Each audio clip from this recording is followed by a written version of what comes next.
রে রুবেল, তোরে 10 লক্ষ টাকা দিছি। 10 লক্ষ টাকা সুদে আসলে 20 লক্ষ টাকা হয়েছে। এখন টাকা আমার কবে দিবি বল, না হলে কিন্তু আমি তোর দোকান নিয়ে নিমু, বুঝছস? টাকা নেওয়ার সময় তো অনেক হাতে পায়ে ধরছিলি। তোর দোকানের কাগজপত্র কিন্তু সব আমার কাছে। 10 দিনের সময় দিলাম রুবেল তোকে। 10 দিনের ভিতরে যদি আমার টাকা পয়সা না দেস, তাহলে পুরো দোকান আমি বুঝে লয়ে যাবো।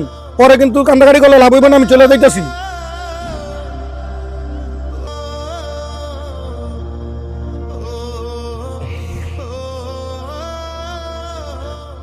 আল্লাহ, এত তাড়াতাড়ি আমি এতগুলো টাকা কই পাম? আল্লাহ, তুমি আমার একটা ব্যবস্থা করে দাও আল্লাহ।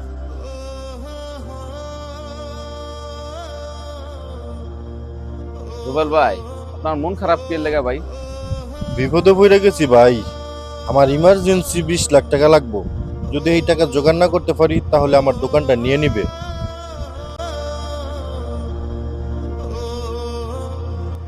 আচ্ছা কাকা, আপনি কোনো মন খারাপ করেন না, আমি আসতেছি।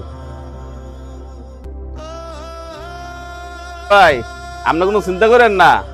এই যে আলামিন ভাইয়ের সাথে নিয়ে আসছি, আপনার কয় টাকা লাগবে বলেন, আলামিন ভাই সুদে টাকা দেয়।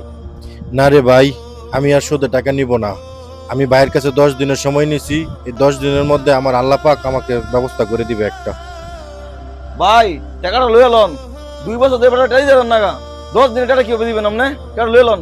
রুবেল ভাই, এই সুযোগ আর পাইতেন না, বুঝছেন? আলামিন ভাই খুব ভালো মানুষ, বছরে 1 লাখে মাত্র 20,000 টাকা লাভ নেয়। এই সুযোগ পাইতেন না, আপনার টাকাটা নিয়ে নেন ভাই। এই মিয়া, তোমারে বলছি না আমি সুদে আর টাকা নিব না। এই লোকের নিয়ে এখন আমার দোকানতে বাড়াও। রুবেল ভাই, আপনার ভালোর জন্য এই লোকের আনছিলাম, আপনি এই সুযোগ আর কিন্তু পাইতেন না, বুঝলেন?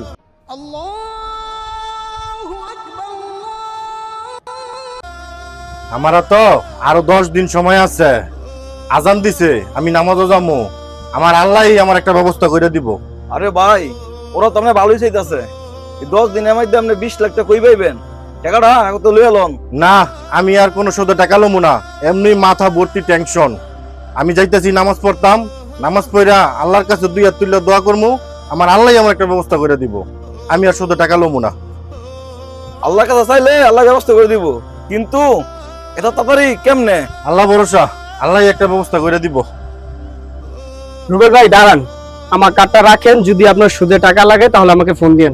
আমি এখন নামাজও যাইতেছি, এই কারণে আপনারা কিছু বললাম না। আর আপনি আমার দোকানে আসছেন দিকে আপনারা কিছু বললাম না। আমার আল্লাহর উপরে আমার অনেক বিশ্বাস আছে। আমার আল্লাহই আমার একটা ব্যবস্থা করে দিব।